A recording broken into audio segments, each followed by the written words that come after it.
Et ceci est de plus en plus fréquent à notre époque, et ces personnes regrettent lorsqu'elles se retrouvent dans cette situation. Mais malheureusement, c'est trop tard. Et c'est là où elles se rendent compte de l'islam, et qu'Allah Azza wa Jal, lorsqu'il interdit quelque chose, c'est pour le bien de l'humanité et pour le bien de la communauté musulmane. Allah Azza wa Jal, quand il interdit quelque chose, il y a une sagesse derrière.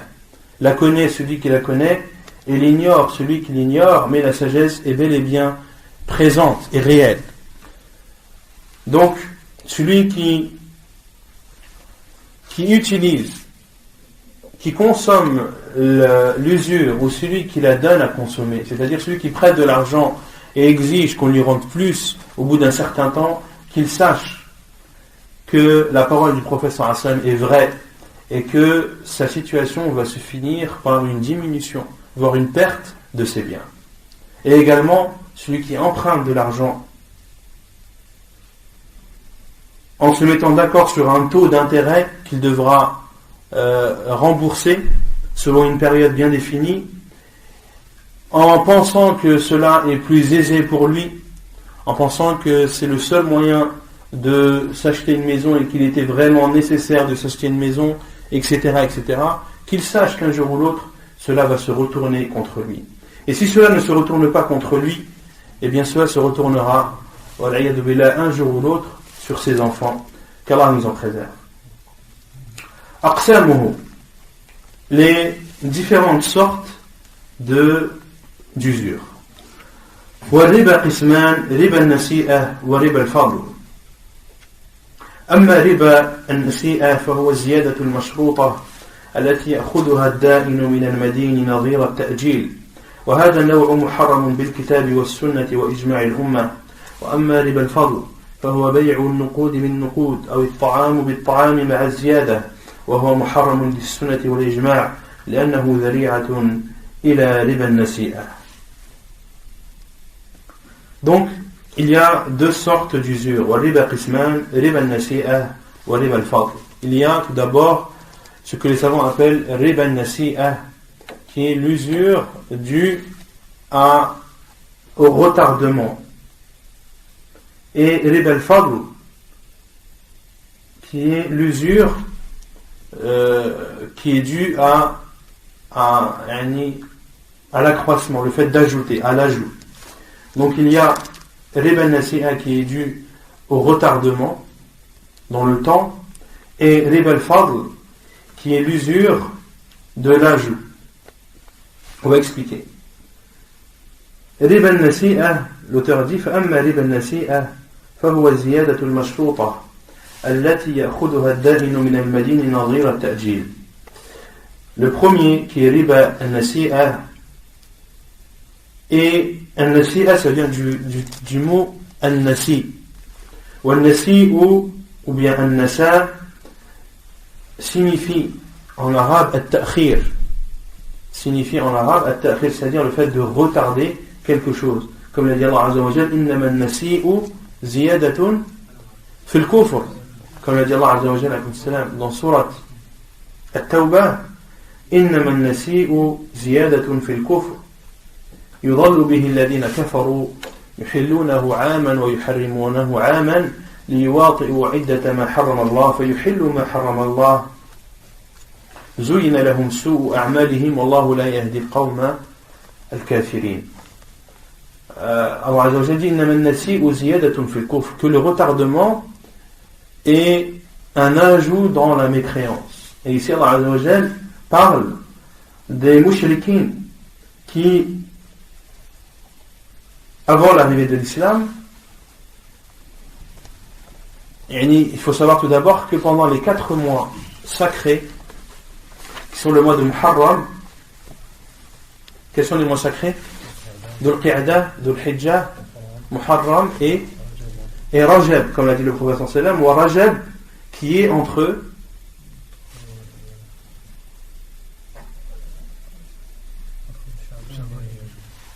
Sha'ban et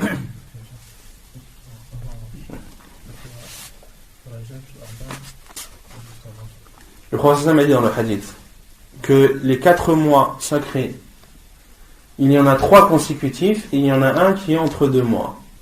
Les 3 consécutifs sont Dhul Qa'dah, Dhul Hijjah et Muharram.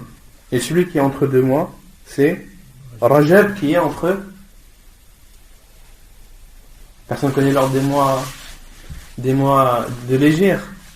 Muharram, Safar, Rabi' al-Awwal, Rabi' al-Thani, Jumad al-Awwal, Jumad al-Thani, Rajab, Sha'ban, Ramadan, Shawwal, Dhul Qa'dah ou Dhul Hijjah. Donc Rajab c'est entre Jumad al-Thani et Sha'ban.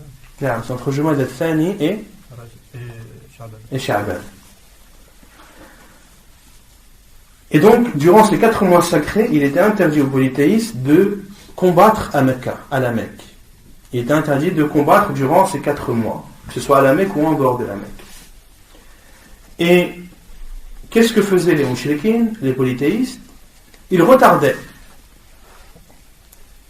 Ils retardaient et disaient Muharram a été retardé ce mois-ci, c'est le mois prochain. Innama an-nasi'u ziyadatun fil kufr. Et ceci pour autoriser le combat même durant un mois sacré. Autrement dit, ils désignaient eux-mêmes les mois sacrés. Ils désignaient eux-mêmes les mois sacrés. D'où la parole d'Allah Azza wa Jalla, innama an-nasi'u ziyadatun fil kufr yudallu bihi alladhina kafaru yuhillunahu 'aman wa yuharrimunahu 'aman. Ceci était utilisé par les polythéistes afin de rendre licite un mois, une année, et de le rendre interdit l'année suivante. يُحِلُّونَهُ عَامًا وَيُحَرِّمُونَهُ عَامًا. Donc ici, an-nasi signifie le fait de retarder. Donc l'auteur dit, riba an-nasi'a, c'est l'ajout qui est conditionné ou qui a été mis en accord que prend l'emprunteur de celui qui a emprunté, et ceci pour compenser le retard. Ceci pour compenser le retard. Donc ça c'est riba an-nasi'a. C'est l'ajout qui est mis, qui a été. C'est l'ajout al-mashruta qui est une condition pour un emprunt. Donc c'est un ajout qui est défini. Je te prête 10 000, tu me rends 12 000. Ces 2 000 là, c'est riba an-nasi'a, donc il y a une condition pour le prêt. Et cette usure, qui la prend? Ya'khudhuha ad-da'in. Qui la prend cette usure? L'emprunteur. Il la prend de qui? De celui qui a emprunté. Il la prend de celui qui a emprunté. Nadhir at-ta'jil. Et ceci pour compenser le temps et la durée. وهذا النوع محرم بالكتاب والسنة وإجماع الأمة. Et ce type d'usure est interdit dans le Coran, dans la Sunna et à l'unanimité de la communauté. Et c'est ce que les savants appellent riba al-jahiliya. Et c'est cette usure-là qui est visée dans le verset où Allah subhanahu wa ta'ala dit ayyuha alladhina amanu taqullaha wa dharu ma baqiya min ar-riba wa dharu ma baqiya min ar-riba, et délaisser ce qu'il reste de l'usure, c'est-à-dire riba an-nasi'a, c'est-à-dire riba an-nasi'a. Wa amma riba al-fadl, et l'usure de l'ajout ou du surplus, فهو بيع النقود بالنقود أو الطعام بالطعام مع الزيادة, c'est-à-dire de vendre de l'argent par de l'argent ou de la nourriture par de la nourriture en ajoutant. وهو محرم بالسنة والإجماع لأنه ذريعة إلى ربا النسيئة. Et ceci est interdit dans la sunna du prophète sallallahu alayhi wa sallam, est interdit à l'unanimité des savants, car c'est un moyen qui emmène ou qui amène au fur et à mesure du temps à riba an-nasi'a. C'est un moyen qui va amener par la suite au riba an-nasi'a. C'est clair ou pas?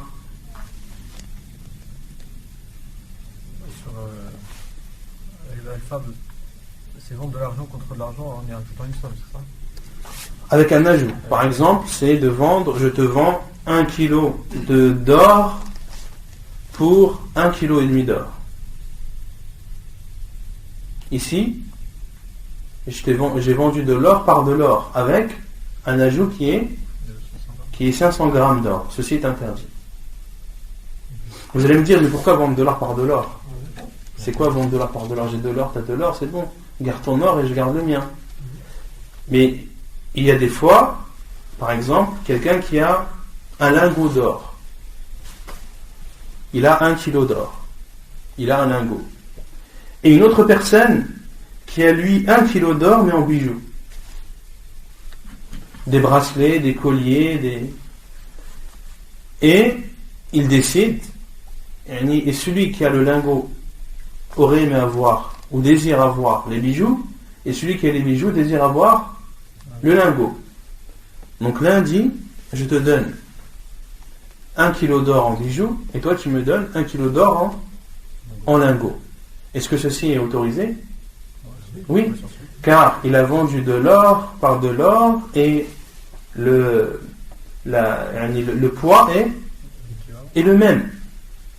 Mais si l'un dit non, moi je veux bien prendre tes 1 kilo de bijoux, ou plutôt celui qui veut prendre le lingot, il dit, moi je te prends le lingot, je te donne 1 kilo d'or en bijoux, mais je veux que tu me rajoutes 100 grammes d'or en plus du lingot. Là, ces 100 grammes sont considérés comme riba. Et quelle sorte de riba? Riba al-fadl. Riba al-fadl, car il y a un ajout. D'accord? Et pareil pour at-ta'am. On va voir, Inch'Allah, par la suite, qu'est-ce que signifie at-ta'am. Par exemple, il y a différentes sortes de blé. D'accord? Je peux te donner 1 kilo de blé d'une telle sorte, même si elle est meilleure, mais tu dois me donner 1 kilo de blé d'une autre sorte. Et tu n'as pas le droit de me donner plus. Tu n'as pas le droit de me donner plus. Même si la qualité de mon blé à moi est moindre que la qualité que toi tu vas me donner. C'est clair? Quelle est la solution? Non. Même si les deux parties sont d'accord, parce que Allah et son prophète ne sont pas d'accord. Et on va voir, Inch'Allah, par la suite, le hadith, où le prophète explique de façon claire que on ne peut pas vendre 1 kilo, on ne peut pas vendre un poids de blé, par exemple, contre un poids de blé supérieur. Et si ton blé à toi est meilleur que celui que tu veux acquérir, et que tu ne pourras avoir qu'1 kilo, la même quantité que toi tu donnes, si tu veux vraiment t'acquérir ce blé qui est meilleur, non, tu vends ton blé. Tu vends ton blé et avec l'argent tu achètes le blé qui est de qualité supérieure. Mais tu n'as pas le droit de donner un blé, tu n'as pas le droit de donner 1 kilo de blé d'une quantité médiocre et avoir par exemple 800 grammes ou 500 grammes de blé d'une qualité maximum. S'il donne la même quantité et plus l'argent en plus, c'est du riba. Non, c'est du riba. C'est du riba. Et on va voir, Inch'Allah, les hadiths de ce sujet par la suite. Il n'y a pas un hadith sur les dates, non? C'est pas ça? On va voir, Inch'Allah, le hadith, il arrive. Et pourquoi il dit que ça peut mener à l'autre sorte de riba? Parce qu'en général, dans le riba al-nasi'a, il y a toujours un surplus. Mais c'est pour compenser. En général, comment? Le premier, c'est pour compenser le temps, c'est ça? C'est pour compenser le temps. Et par exemple, moi, je te vends 1 kilo d'or pour 1,5 kg. Tu me donnes 1 kilo, je te donne 1,5 kg. Ces 500 grammes-là font partie de riba al-fadl. Et on s'est échangé, on s'est vendu la marchandise dans sur le champ. C'est-à-dire, je t'ai donné 1 kilo d'or en bijoux et tu m'as donné 1,5 kg d'or en lingots, par exemple. Là, c'est riba al-fadl. Est-ce que dans ce cas, il y a un nasi'a? Est-ce qu'il y a riba al-nasi'a dans cette situation? Non. Pourquoi? Parce que l'échange s'est fait de suite. Dans l'endroit de la transaction, je t'ai donné 1 kg de bijoux et tu m'as donné 1,5 kg d'or en lingots. D'accord? Dans la même assise. Ici, il y a riba al-fadl. Pourquoi? Parce que il y a 500 grammes d'or en trop. D'accord? Si je te dis, voilà, je te donne 1 kilo de bijoux en or, et toi tu me donnes 1,5 kg en lingots, mais dans une semaine. Dans une semaine. Ici il y a combien de types de riba? Il y a les deux, il y a riba al-fadl, qui est l'ajout, et il y a riba al-nasi'a qui est la semaine. Parce que quand tu vends de l'or, ou on va voir les autres catégories, la vente doit se faire sur le champ. Tu n'as pas le droit de la retarder. Tu n'as pas le droit de la retarder. Par exemple, si tu vas chez un bijoutier, tu lui dis, voilà, j'ai un bracelet qui pèse 100 grammes. J'aimerais l'échanger, qu'est-ce que tu me proposes? Et tu dis, si tu veux, je te propose 3 bagues en or, dont le total fait 100 grammes. D'accord? Tu es satisfait, le bijoutier est satisfait. Le souci, c'est que le bracelet que tu as, qui pèse 100 grammes, tu ne l'as pas avec toi. Il est chez toi.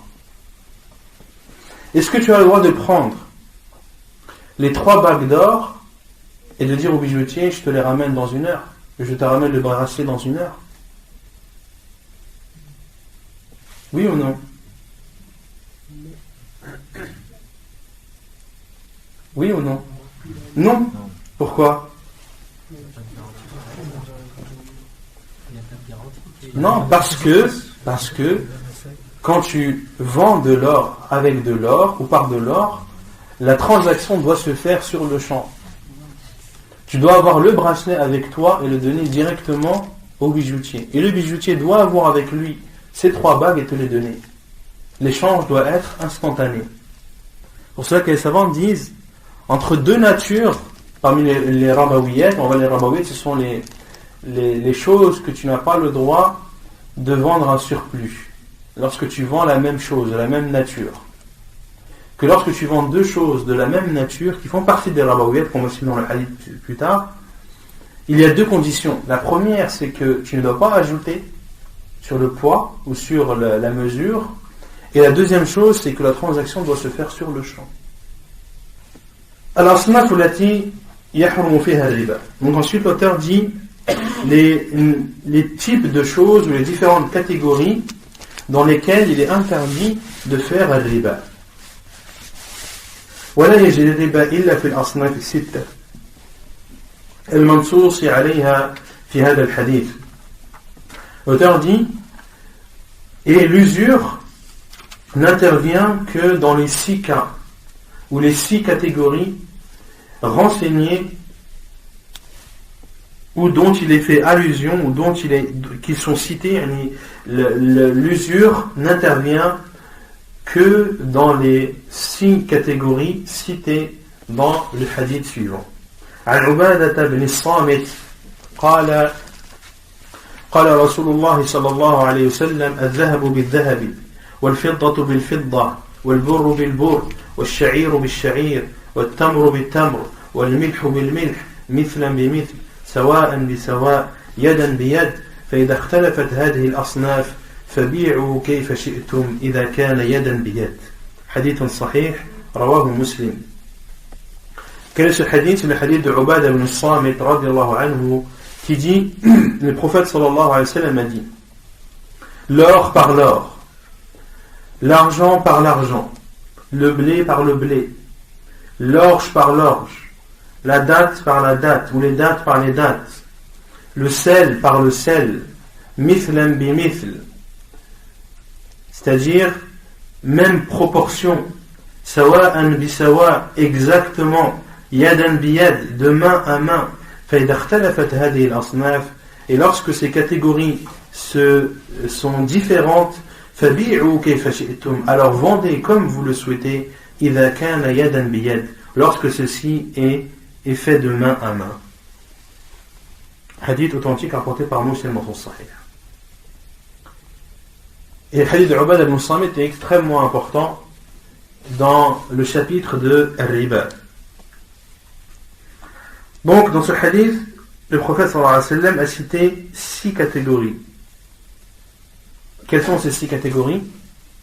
Al-Zahabu bil-Zahab. Il a cité l'or par l'or. Wal-Fiddatu bil-Fidda, l'argent par l'argent. Wa al-Burru bil-Burr, le blé par le blé. Wal-Sha'iru bil-Sha'ir, l'orge par l'orge.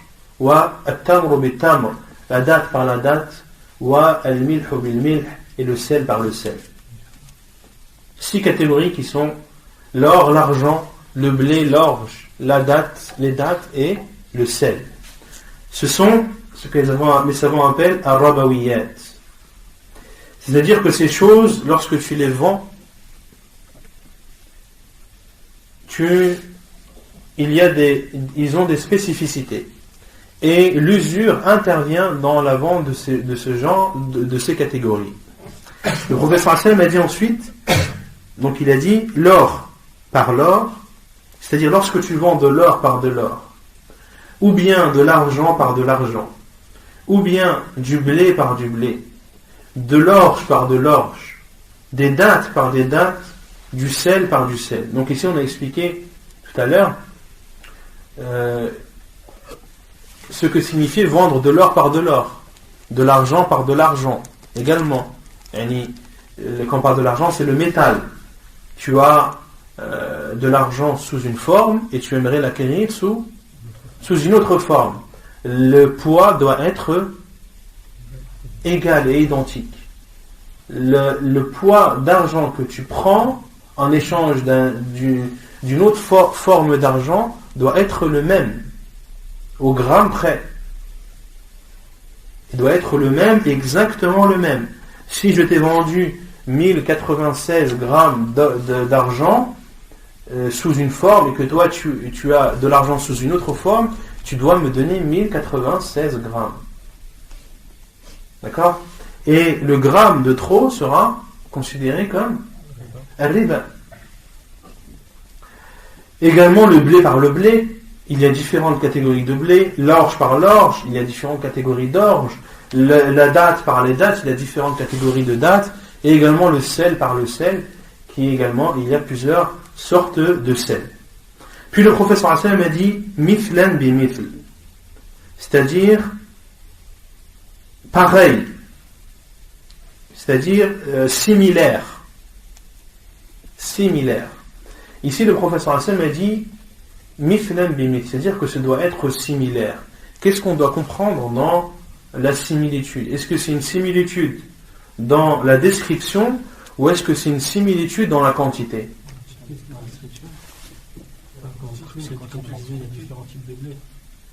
Non, ici le professeur m'a dit mithlan bi mithl, ça veut dire que ils doivent être similaires. Si on traduit comme ça littéralement, mithlan bi mithl veut dire similaire, mais similaire dans le poids ou dans la description. Parce que si c'est dans la description, c'est-à-dire que tu n'as pas le droit de vendre un blé d'une catégorie connue ou d'une sorte connue par un blé d'une autre sorte. Si tu dis que la similitude ici dans ce hadith, c'est la similitude dans la description ou dans la qualité, ou est-ce que c'est une similitude dans la quantité? C'est-à-dire que le poids doit être le même, que la mesure, si c'est a été mesuré par des sa', etc., des aswa', que je te donne 3 mouds d'orge pour 3 mouds d'orge, par exemple. Ici la similitude c'est quoi? C'est la qualité, la description, ou est-ce que c'est la quantité? la quantité. Quelle est la preuve dans le Coran que mithl signifie la quantité? Dans le Coran, il y a une preuve. Allah l'a dit khalaqa sab'a samawati. Dans le verset, Allah dit Allah qui a créé les 7 cieux. A créé les 7 cieux. Wa min al-ardi mithlahun. Et il a créé la terre de la même façon, de façon similaire. C'est-à-dire qu'il a créé le même nombre qui est de 7. Et d'où la parole des savants qui disent qu'il y a 7 cieux et 7 terres. Quelle est la preuve qu'il y a 7 terres en dehors de ce verset? Aucune. Nulle part dans le Coran il est cité qu'il y a 7 terres, sauf dans ce hadith, sauf dans ce verset. Allah a dit wa min al-ardi mithlahum, et il a créé la terre de la même façon, c'est-à-dire au nombre de 7. Et également le professeur Hassan, lorsqu'il a dit mithlan bi mithl, c'est-à-dire de la même façon, c'est-à-dire la même quantité. Mithlan bi mithl. Sawa'an bi sawa', c'est-à-dire exactement. Et le professeur Hassan a voulu ici appuyer la première phrase qui est mithlan bi mithl, c'est-à-dire qu'ils doivent être de la même quantité, il doit y avoir le même poids, le même poids de mesure ou la même mesure, sawa'an bi sawa', c'est-à-dire de façon exacte. Yadan bi yad, yadan bi yad, c'est-à-dire de main à main, c'est-à-dire de main à main. Mithlan bi mithl vient interdire quelle sorte de riba? Riba al-fadl. Parce que le Prophète a dit mithlan bi mithl, c'est-à-dire exact, similaire dans la quantité et dans la mesure, c'est-à-dire que ceci interdit riba al-fadl qui est l'ajout. Yadan bi yad, de main à main, c'est-à-dire que la transaction doit se faire sur place. Yadan bi yad, c'est-à-dire je te donne et tu me donnes. Je te donne, tu me donnes. Et ceci vient interdire quel type de riba? Riba al-nasi'a, qui est le fait de retarder. Qui est le fait de retarder. Puis le professeur Aslam a dit فَإِذَا اخْتَلَفَتْ هَذِهِ الْأَصْنَافِ, et lorsque ces catégories sont différentes, فَبِيعُوا كَيْفَ شِئْتُمْ, lorsque vous vendez une catégorie par une catégorie différente, alors vendez comme vous le désirez. إِذَا كَانَ يَدًا بِيَدٍ, si cela est fait de main à main. Donc dans ce hadith, le professeur sallam nous dit que lorsque les catégories sont différentes, c'est-à-dire, par exemple, je te vends du blé par de l'orge. Je te vends du blé par de l'orge. Ici, est-ce que les catégories sont... Est-ce que la nature est différente ou pas? Le blé, ce n'est pas l'orge. Donc, si on applique le hadith du professeur sallam, lorsque les catégories sont différentes, fabi'u kayfa shi'tum, vendez alors comme vous le voulez. Idha kana yadan biyad, sauf à condition que cela soit fait de main à main. Vendez comme vous voulez, c'est-à-dire rajoutez comme vous voulez. C'est-à-dire que je peux te vendre 1 kilo de blé pour 10 kilos d'orge. Est-ce que j'ai le droit? Pourquoi? Parce que ce sont deux natures différentes. Ce sont deux natures différentes. Non. C'est-à-dire, c'est du troc, ça. Non, c'est autorisé à partir du moment où la nature est différente. Où je te vends du blé et toi tu me donnes de l'orge. Là j'ai le droit de te donner 1 kilo de blé et toi tu as le droit de me donner 10 kilos d'orge, si bien sûr on est d'accord. Et on s'est mis d'accord sur ça. À condition, comme l'a dit le professeur sallam, il a kana yadan biyad, à condition que cela se fasse de main à main, c'est-à-dire à condition que je te donne le blé sur place et que toi tu me donnes l'orge sur place. Est-ce qu'on peut échanger 1 kilo de blé avec 1 kilo d'orge? Bien sûr. Fabi'u kayfa shi'tum. Le professeur sallam a dit, vendez comme vous le voulez, comme vous le désirez, ce qui est le mieux pour vous, et bien sûr, en respectant les conditions de la vente, comme on avait dit, parmi les conditions, il y a at-taradi, il y a l'accord et le consentement du vendeur et de l'acheteur. Ouais. Non. Là, on parle du terme de la vente, On parle du terme de la vente, pas de l'échange. ça peut être un échange, Ça peut être un échange. bien sûr. Al-zahabu bil-zahab. On peut voir ça comme un échange, on peut voir ça comme une vente. Et c'est uniquement ces 6 catégories. Justement, j'allais en venir. Et avant de parler des 6 catégories, il y a une chose qu'on peut comprendre du hadith. Donc si on regarde le hadith dans sa totalité, le professeur Hassan a dit lorsque les catégories, lorsque la nature diffère, vendez comme vous le voulez, à condition que cela se fasse de main à main. Donc si on prend l'exemple, par exemple, on a donné l'exemple du blé et de l'orge. On a le droit d'ajouter, il y a le droit d'avoir un ajout entre les deux, à condition que cela se fasse sur place. Par exemple, de vendre de l'orge par du sel. Qu'est-ce qu'on a le droit de faire? Ou d'échanger de l'orge par du sel. Comme on veut, à condition que cela se fasse sur place. Pareil pour le sel et le blé. Maintenant, si on prend l'or et l'argent, qu'est-ce qu'on a le droit de faire? Pareil, j'ai le droit de te vendre 1 kilo d'or par exemple pour 10 kilos d'argent. D'accord? L'or, ce qui est connu, c'est que c'est beaucoup plus précieux que l'argent, mais à condition que cela se fasse sur place et sur le champ.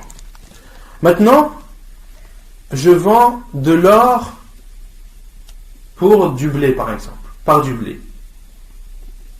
Tu me donnes du blé, je te donne de l'or. Qu'est-ce qui est autorisé? Hein? Tu peux acheter du blé avec de l'or. Et quelles sont les conditions? On comprend de ce hadith que tout doit se faire sur place. Mais cette transaction-là, il y a un autre hadith du prophète sallallahu alayhi wa sallam qui nous autorise de retarder. Parce que, on va voir par la suite, qu'il y a une divergence des savants concernant les 6 catégories. Certains savants, qui sont les plus minoritaires, considèrent que al-riba intervient uniquement dans ces 6 catégories, et ces 6 catégories seulement. L'or, l'argent, le blé, l'orge, les dattes et le sel. Et c'est l'avis de l'imam Ibn Hazm et de Ahl al-Zahir. L'imam Ibn Hazm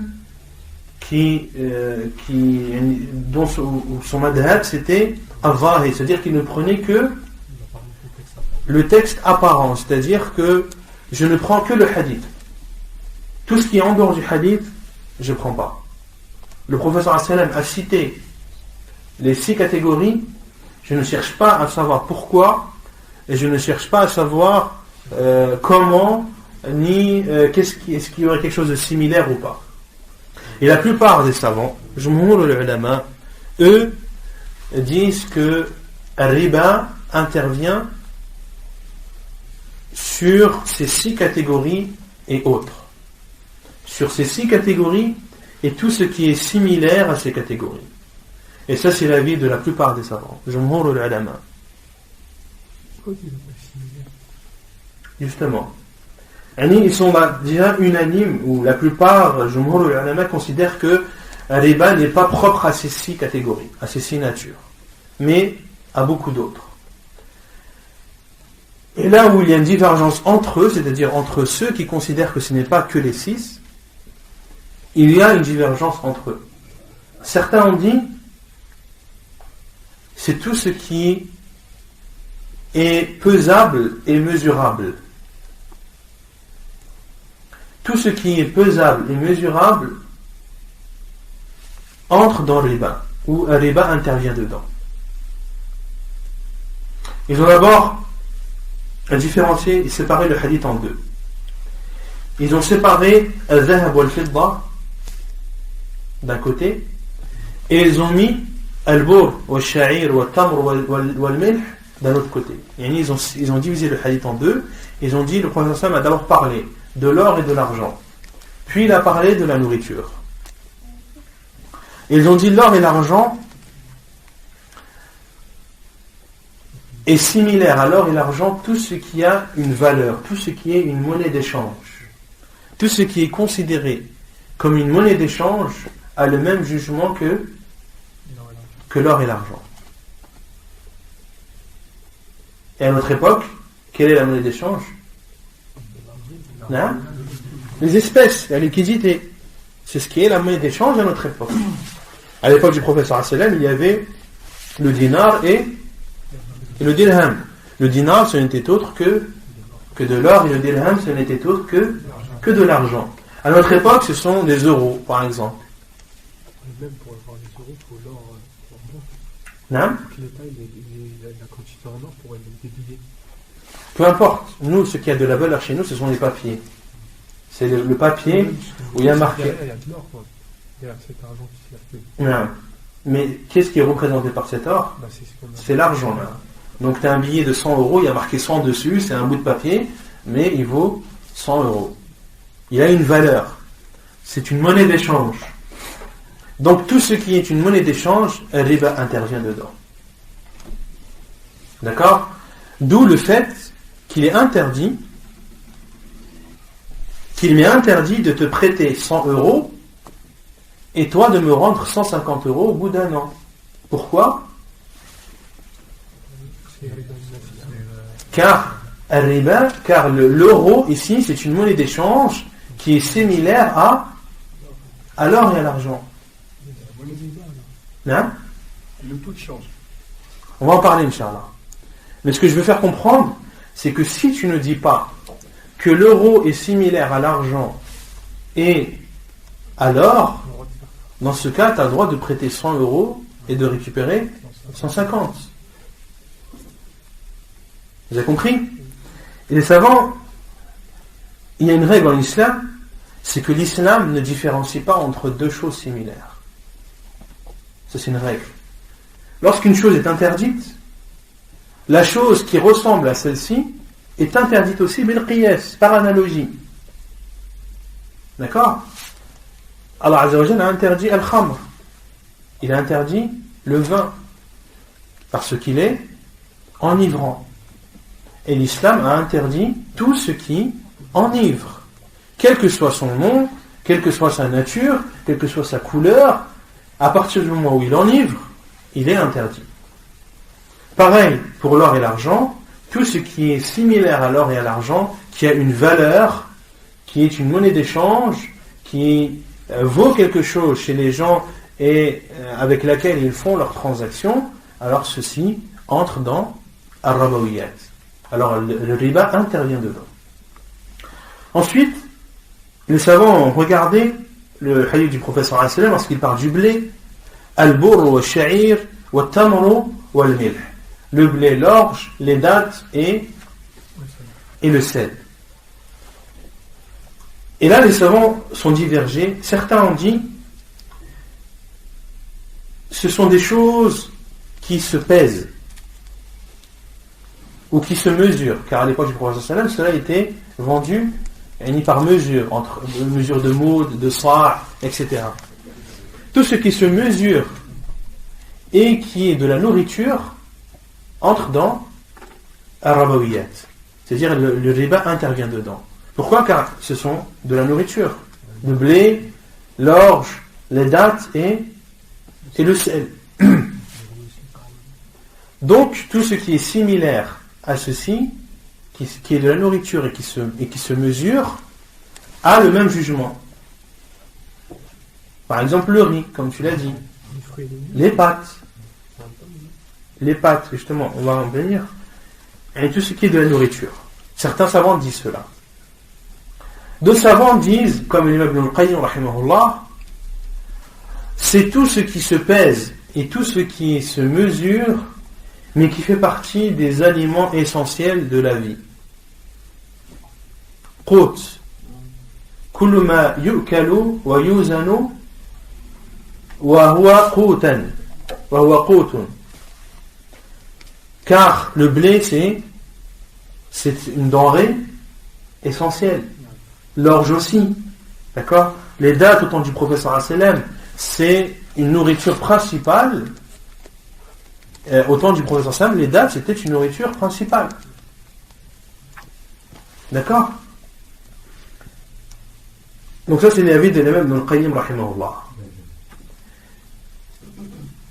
Et Cheikh al-Islam Ibn Taymiyyah, rahimahullah, dit que c'est tout ce qui se pèse, tout ce qui se mesure et qui se consomme. Si on prend l'avis de l'imam Ibn al-Qayyim, rahimahullah, est-ce que les pommes font partie des éléments, des denrées essentielles? Non. Tu peux te passer de manger les pommes, les oranges. Je pense pas qu'il y ait un peuple où la pomme c'est... tu peux trouver des choses, par exemple le blé, l'orge, la farine, le pain, le poisson, par exemple, il y a peut-être des pays où la denrée essentielle dans le pays c'est le poisson. D'accord? Mais la pomme, je pense pas. Allah, la pomme, je pense pas que ce soit... s'il n'y a pas de pomme, le pays ne peut pas vivre. Non. C'est on va pas dire c'est un luxe, mais c'est secondaire, voilà. C'est secondaire. Selon l'avis de l'imam al-Qayyim, on a le droit de vendre 1 kg de pommes rouges pour 1,5 kg de pommes vertes, par exemple, ou jaunes. Parce que les pommes ne font pas partie de l'hôte, ne font pas partie des aliments essentiels. Et Cheikh al-Islam Ibn Taymiyyah, rahimahullah, lui considère que c'est tout ce qui se pèse, tout ce qui se mesure et qui se consomme. Autrement dit, tu n'as pas le droit d'échanger 1 kg d'orange par 1,5 kg d'une autre sorte d'orange. Car l'orange c'est de la nourriture, c'est quelque chose qui se consomme. Et c'est la divergence des savants à ce sujet. Donc certains savants disent c'est tout ce qui se pèse, tout ce qui se mesure, tout ce qui se pèse, tout ce qui se mesure, même s'il ne se mange pas. Car ils ont dit que le prophète sallallahu a interdit cela car tout ce qu'il a cité, soit il se pèse, soit il se mesure. D'accord? D'autres savants ont dit, comme Ibn al-Qayyim, c'est tout ce qui se pèse, tout ce qui se mesure et qui fait partie des aliments essentiels. Et Cheikh al-Islam Ibn Taymiyyah dit que c'est tout ce qui se pèse, tout ce qui se mesure et qui se consomme. Non. Le premier avis, même si ça se mange pas, c'est pas échangeable. Même si ça se mange pas. Du sable, c'est pas bon. Du sable, par exemple, oui. Mais là, les deux avis les plus connus, c'est celui de l'imam Ibn al-Qayyim et celui de Cheikh al-Islam Ibn Taymiyyah. Et concernant al-kaylu ou al-wazn, concernant le fait de ce qui se mesure et de ce qui se pèse, cela est rapporté dans une version de al-Bayhaqi que Cheikh al-Albani rahimahullah a rendu Hassan, a jugé bonne, où le professeur Sam a cité le même hadith, sauf qu'il y a un plus dans la version de l'imam al-Bayhaqi, où le professeur Sam a dit lorsqu'il a dit إِذَا كَانَ يَدًا بِيَدٍ وَكَذَلِكَ الْكَيْلُ وَالْوَزْنُ. Et le professeur Sam a dit, dans la fin du hadith, et lorsque les catégories ou la nature diffèrent, alors vendez comme vous voulez, à condition que cela se fasse de main à main, et également al-kayl ou al-wazn, et également ce qui se mesure et ce qui se pèse.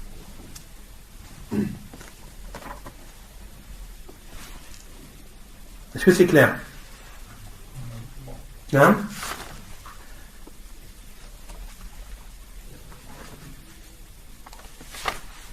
Et maintenant, on revient sur le point de tout à l'heure, sur le fait de vendre de l'or par de la nourriture, par exemple. Il y a un hadith du prophète sallallahu alayhi wa sallam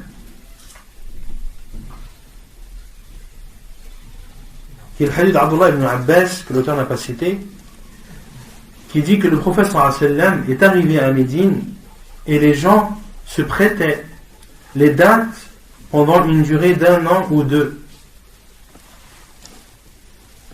Il faisait as-salam. On avait déjà parlé de salam. C'est le fait de je te donne de l'argent et pour que tu me donnes des dates dans 2 ans.